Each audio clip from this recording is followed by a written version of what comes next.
Nous nous trouvons dans les salles Napoléon de l'Attique du Midi du château de Versailles. Ici se trouvent de nombreux portraits de l'entourage de l'empereur.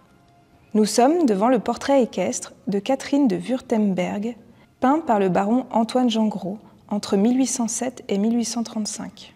Princesse russe, Catherine de Wurtemberg est aussi connue sous le nom de Catherine Bonaparte, puisqu'elle épouse en 1807 Jérôme Bonaparte, qui n'est autre que le frère de Napoléon Ier. Son mari, Jérôme, est lui aussi représenté à cheval par le même artiste. Ce tableau se trouve juste à côté, en pendant. C'est intéressant de voir comment l'attitude des chevaux dans ces deux tableaux diffère et quel rôle l'animal joue dans le message que l'on veut faire passer sur les caractères de Jérôme et Catherine.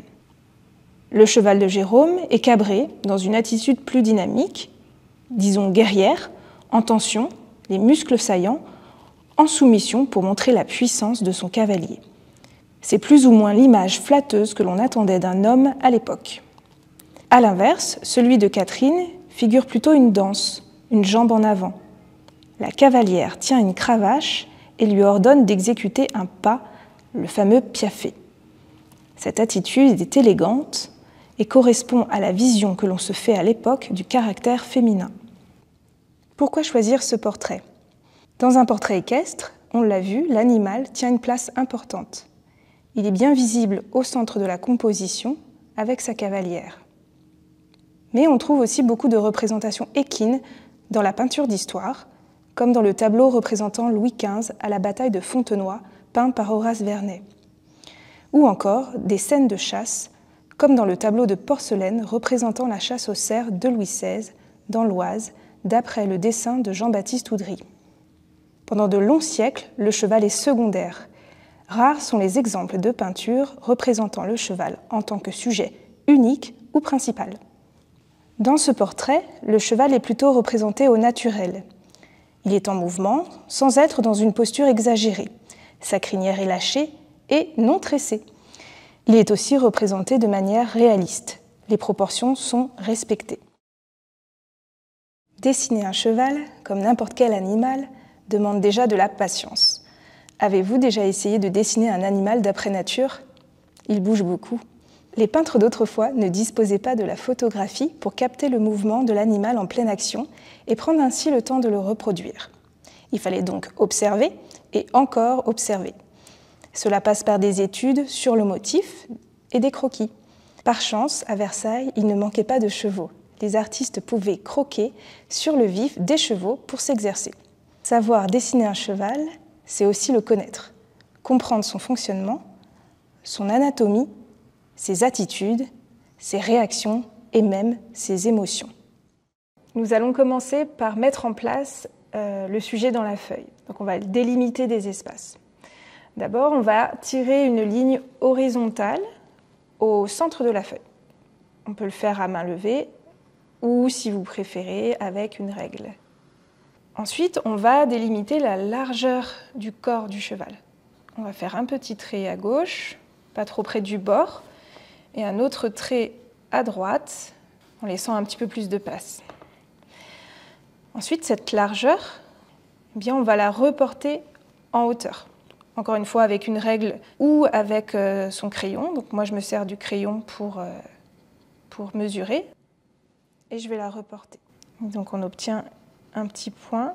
Et donc on va tirer une ligne horizontale, une deuxième ligne horizontale, passant par ce point.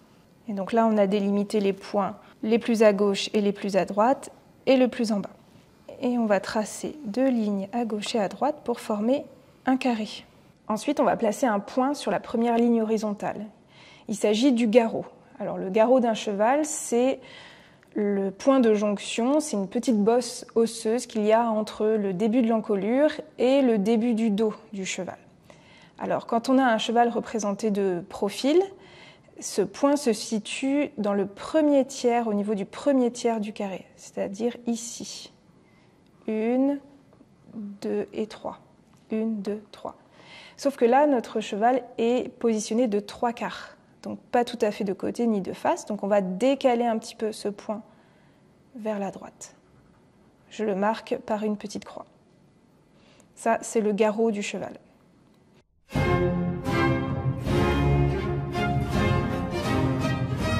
Tout comme pour les êtres humains, représenter un cheval demande de respecter quelques règles de proportion pour avoir une forme globalement harmonieuse. Ces proportions peuvent varier en fonction des époques, mais surtout en fonction des différentes races de chevaux. Attention, ne jamais appuyer sur son crayon. Pour cela, ne pas tenir le crayon trop près de la mine. Aussi, ne pas gommer systématiquement, sinon on ne peut pas apprendre de ses erreurs. Nous allons maintenant placer le corps du cheval dans ce carré. Le buste va être compris dans la moitié supérieure du carré. Donc pour vous aider, vous pouvez tracer une autre ligne au milieu du carré, une autre ligne horizontale. Donc on va tracer deux ovales. Un à gauche pour la partie avant, le buste, et un à droite pour la croupe du cheval, pour l'arrière. Comme le cheval est positionné de 3/4 et que l'on aperçoit une partie de son flanc droit, l'on peut doubler l'ovale avant pour créer l'effet de volume.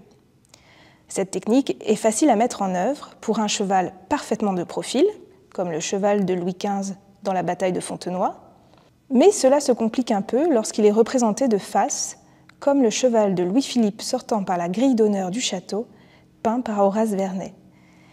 Car il faut prendre en compte ce qu'on appelle la perspective. Alors, nous allons maintenant placer les membres du cheval. Alors, chez le cheval, on ne parle pas de pattes, mais de bras ou de jambes. Donc, on va commencer par les bras et on va marquer les articulations et les lignes courbes, les lignes principales. Alors, il y en a 3 pour chaque bras. Pour arriver à situer les différentes articulations, toujours se repérer au point qu'on a précédemment tracé. Par exemple, ici, le boulet, je l'ai placé exactement là, car il est dans l'alignement du genou de l'autre jambe. Donc là, on a déjà un bras d'esquissé, comme ceci, et un autre. On va passer aux jambes. Elles ne sont pas très visibles puisqu'il y a la robe de Catherine qui cache une partie des jambes, mais on va quand même essayer de les positionner. Et de la même manière, on peut tracer la ligne des jambes. Nous allons placer la tête et l'encolure du cheval. Alors, il faut bien observer où se situe la tête et comment elle est inclinée. Donc pour ça, je vais commencer par tracer 2 petits cercles. Un petit cercle qui correspond à la bouche, au menton du cheval, et un plus grand qui correspond à la joue proéminente caractéristique du cheval. Alors, le plus petit se situe presque dans l'alignement du garrot, notre point repère. On peut tracer une petite ligne de chaque côté, ça va former une sorte de triangle. C'est la tête du cheval. Et ensuite, du haut de la tête, on va tracer une courbe pour relier le garrot. Ça va former l'encolure. Et là, on obtient un dessin très schématique de l'animal. À ce stade, nous voyons déjà les différentes parties du corps de l'animal, mais aussi son attitude. Cette méthode peut s'appliquer à toutes les autres postures du cheval. Cela permet de s'exercer à capter la forme globale et le mouvement général sans forcément rentrer dans le détail.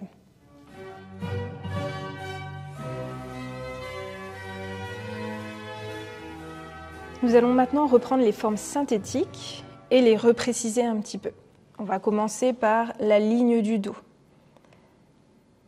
Alors cette ligne, comme toutes les parties du corps du cheval, est constituée de bosses et de creux. Alors on a déjà la bosse du garrot, qu'on a déjà cité tout à l'heure. Le dos est formé d'un creux. Donc à ce stade, on peut appuyer davantage sur le crayon. Un creux, ensuite une bosse pour la croupe, et de nouveau un creux. Donc là, on vient, disons, lécher la forme ovale qu'on a dessinée au départ pour redescendre. Voilà. Bosse, creux, bosse. Ensuite, on va faire on va utiliser cette méthode pour l'ensemble des parties du corps. Bien sûr, on s'aide en observant attentivement le modèle. Alors toute cette partie-là n'est pas très visible puisqu'elle est cachée derrière Catherine, mais on va essayer de l'imaginer. C'est important de l'imaginer même si on ne le voit pas. Selon la même technique, on va former le poitrail du cheval. On peut déjà former ici une sorte de V entre les deux épaules pour nous aider tout à l'heure quand on passera au volume. Et pour le ventre, eh bien là c'est la même chose, on ne voit pas ce qui se passe, c'est caché par la robe, mais on peut essayer de l'imaginer. Donc comme si on poursuivait la ligne du poitrail, on a une bosse et ça remonte, on a toujours des creux et des bosses. On peut en profiter pour dessiner la queue du cheval, donc elle se situe au niveau du creux qu'on a dessiné. Donc on part toujours de la base et on part en évasé. Nous allons passer à la partie la plus délicate, celle du dessin des bras et des jambes. Alors pour cela, on va s'aider des cercles que l'on a dessinés et on va faire le contour en fait de ces cercles. Les cercles symbolisent l'articulation et entre chaque cercle, en fait, la jambe s'amincit. Pour le sabot, en fait, juste après le boulet, ça se rétrécit un petit peu et on a une forme ronde, comme la base d'un cône. Et ensuite, on a le sabot. Donc le sabot, c'est deux traits parallèles, un plus petit, un plus grand, et ensuite un arrondi pour relier les deux. Donc on va reprendre cette technique, cette méthode pour les autres, toujours en observant le modèle.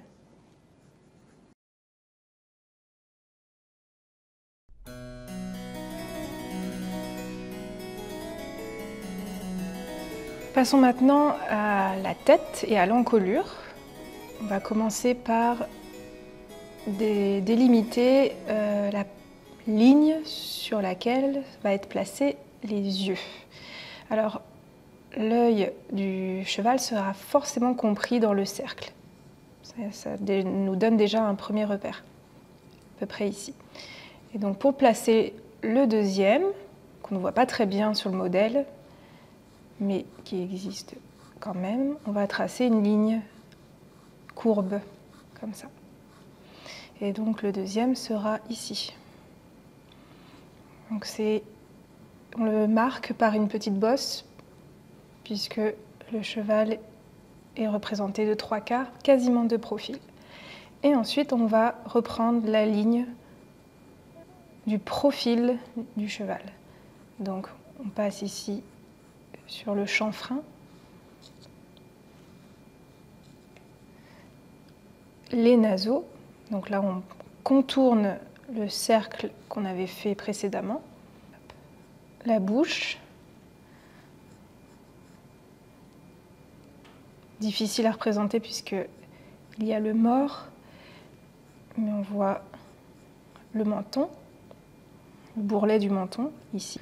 Et ensuite, on a une ligne quasiment droite qui correspond à l'auge, la partie entre le menton et la joue.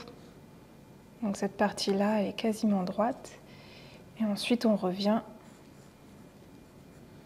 sur la joue, qui est un arrondi. Et on peut placer plus précisément l'œil.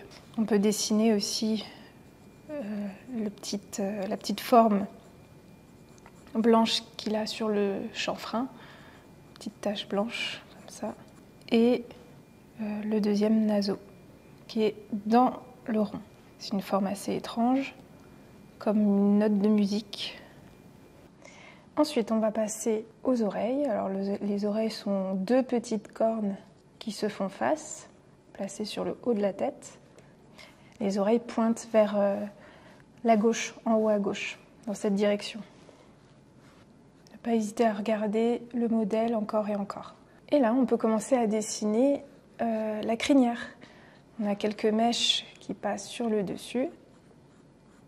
Alors, pour dessiner la crinière, comme pour les cheveux d'un être humain, on part toujours de l'implantation et on tire le crayon vers l'extérieur, comme des petites mèches. Donc là, on part de la ligne de l'encolure et on fait des petites mèches arrondies, comme un début de boucle. Donc on commence à dessiner la crinière qui descend sur l'encolure, toujours par des petites lignes légères. On travaille en mèche. Et il ne faut pas oublier l'autre côté. On voit que la crinière dépasse à gauche de la tête du cheval. Avant de passer à la suite, on peut faire un petit coup de propreté, c'est-à-dire effacer avec la gomme les traits de construction.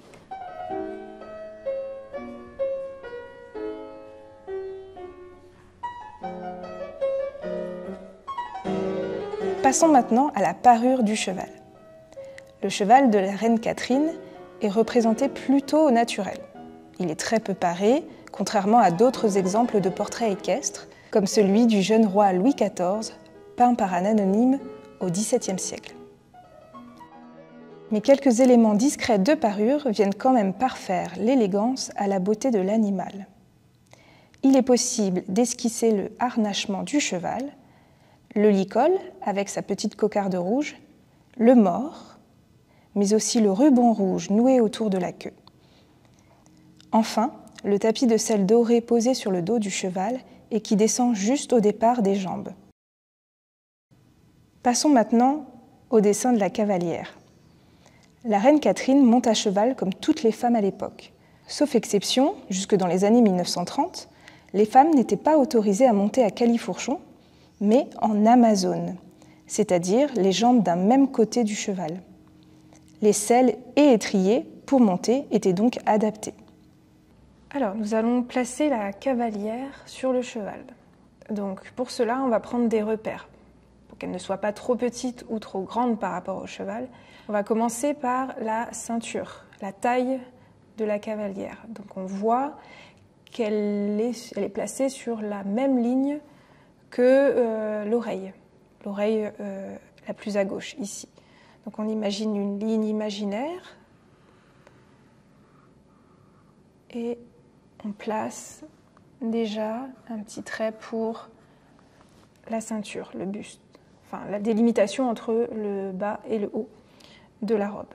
Ensuite, on voit très bien le genou de la jambe repliée de Catherine, puisqu'elle monte en amazone, qui lui se situe, donc c'est un petit arrondi qui se situe au niveau de l'œil, la paupière supérieure de l'œil. Donc de la même manière, on trace une petite ligne et on peut placer l'arrondi de genou qui vient manger un peu sur le cheval, sur la crinière qui est juste là. On a la robe, l'arrondi de la hanche qui descend de ce côté-ci. Donc on commence, tout comme pour le cheval, on commence par placer les grandes lignes. On voit le pied qui dépasse dessous sa robe, qui doit être posé sur un étrier, qui se situe au milieu du tapis. Donc on peut le placer ici, par un petit triangle. Et en partie haute, on a le buste, le col et bien sûr la tête. Alors, pour se repérer, on prend le haut de l'encolure, la partie la plus haute. Et donc là, on a le décolleté de la robe. Et les épaules, ici, on peut faire 2 petits ronds pour les manches. Et ensuite, la tête.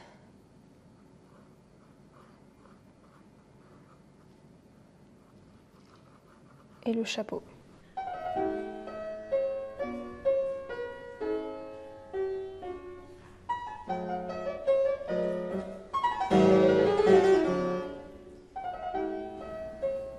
On voit que la main, la manche et la main, le bout des doigts presque, s'arrêtent au-dessus de la croupe du cheval.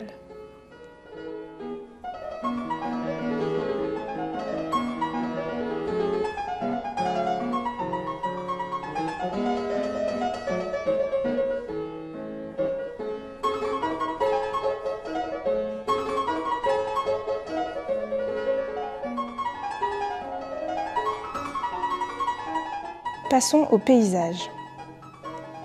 Catherine est représentée sur son cheval dans le parc de sa demeure, le château de Cassel, en Allemagne. On l'aperçoit à l'arrière-plan. Le paysage se compose de 3 plans. Pour le premier plan, un petit chemin de terre et un peu d'herbe. On voit au sol l'ombre du cheval et de sa cavalière.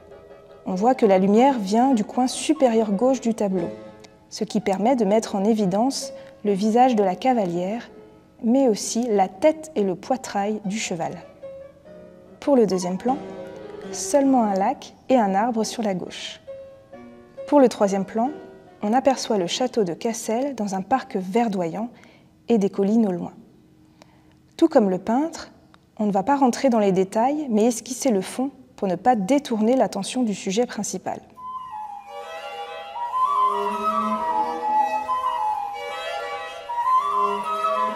Le dessin est maintenant achevé, mais il reste en 2 dimensions. Pour se rapprocher un peu plus de la réalité, il faut lui apporter un peu plus de 3 dimensions. C'est ce qu'on appelle le volume. Pour cela, on va travailler les valeurs, c'est-à-dire les différents niveaux d'ombre et de lumière. Nous allons utiliser un crayon sanguine et tenter de reproduire les nuances de la plus claire à la plus foncée. L'on peut aussi utiliser un crayon de couleur brun ou orangé. Attention, le crayon sanguine ou même le crayon de couleur ne se gomme quasiment pas. Alors travaillez progressivement pour éviter les erreurs. Commençons par le sujet principal, le cheval. Les éléments secondaires, comme l'arrière-plan, seront traités plus tard et plus rapidement.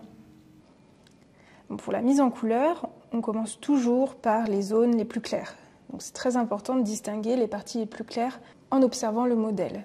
En l'occurrence, ici, l'encolure, le haut de l'encolure, la tête du cheval et le poitrail, qui sont très très lumineux. Et à l'inverse, l'arrière du cheval est beaucoup plus sombre, les jambes également. Donc il faut vraiment bien observer ces différentes nuances de lumière et de couleur avant de commencer. On commence toujours par les parties les plus claires. Et donc on commence par le haut de l'encolure par exemple. Alors les parties très très lumineuses, très claires, on peut laisser le blanc du papier. Alors, on peut travailler en petits traits rapprochés avec la pointe du crayon et on peut colorier en fait. Pour les parties les plus foncées, on va insister davantage sur le crayon, on va appuyer un petit peu plus fort, notamment à la base de l'encolure. Et on peut repasser les traits plus foncés comme les plis du cou avec la pointe du crayon.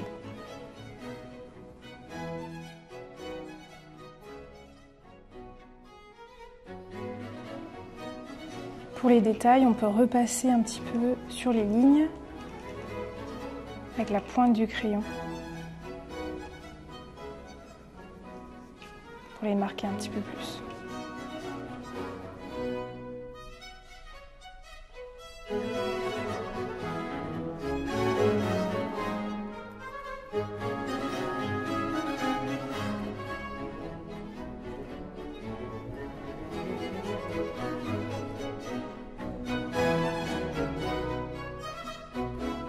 Pour la cavalière, on va procéder exactement de la même manière que pour le cheval, c'est-à-dire qu'on va colorier les zones plus foncées en insistant davantage et les parties plus claires, eh bien, on va simplement esquisser, travailler tout en légèreté. Donc on va commencer d'abord par les parties plus claires. Même si la cavalière porte une robe très foncée, il y a quand même des parties plus claires, plus lumineuses. On le voit d'ailleurs sur le dessus du genou. Donc il y a vraiment une partie très très claire qu'on va pour l'instant laisser quasiment blanche. Pour le drapé, on peut travailler en petites touches, en petites lignes, toujours dans le même sens, pour avoir le bon mouvement du tissu.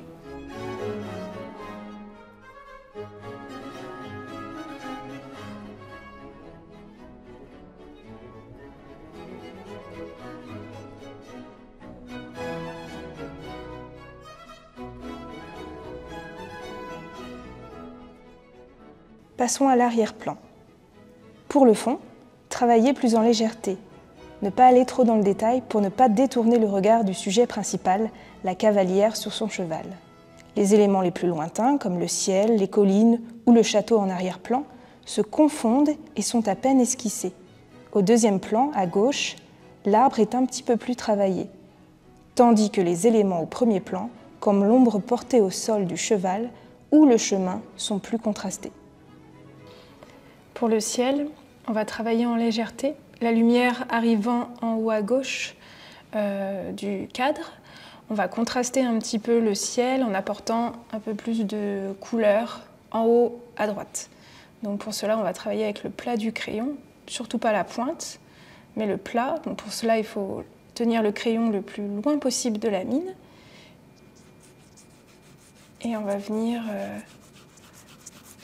colorier sans trop appuyer. On peut appuyer un peu plus par endroits pour former les nuages. À gauche, on a un arbre, donc de la même manière, on ne va pas trop rentrer dans le détail. On tient toujours le crayon de la même manière, le plus loin possible de la mine, et on va réaliser le feuillage en faisant des petits ronds, des petites boucles. On s'amuse à appuyer plus ou moins par endroits pour former le tronc et les branchages. Pour le coup, on va utiliser la mine du crayon et on appuie sans faire une ligne bien droite. On casse un peu la ligne. On appuie un peu plus sur le crayon pour faire le tronc de l'arbre. Il y a d'ailleurs un creux, on insiste. Et enfin, pour terminer, on va réaliser la partie basse et plus précisément l'ombre portée du cheval. Donc on a une masse noire sous le cheval. C'est l'ombre, ce qu'on appelle l'ombre portée.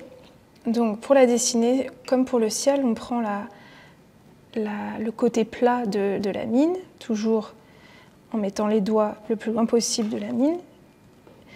Et on va travailler en aplat de couleurs, en hachure, toujours dans le même sens. On remarque que le bras avant droit est levé, donc on n'a pas besoin de faire d'ombre.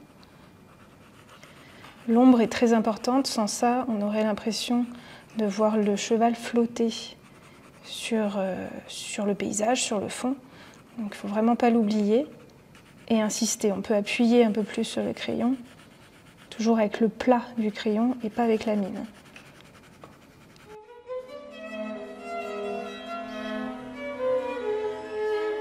Cette dernière séquence a été réalisée avec une seule couleur.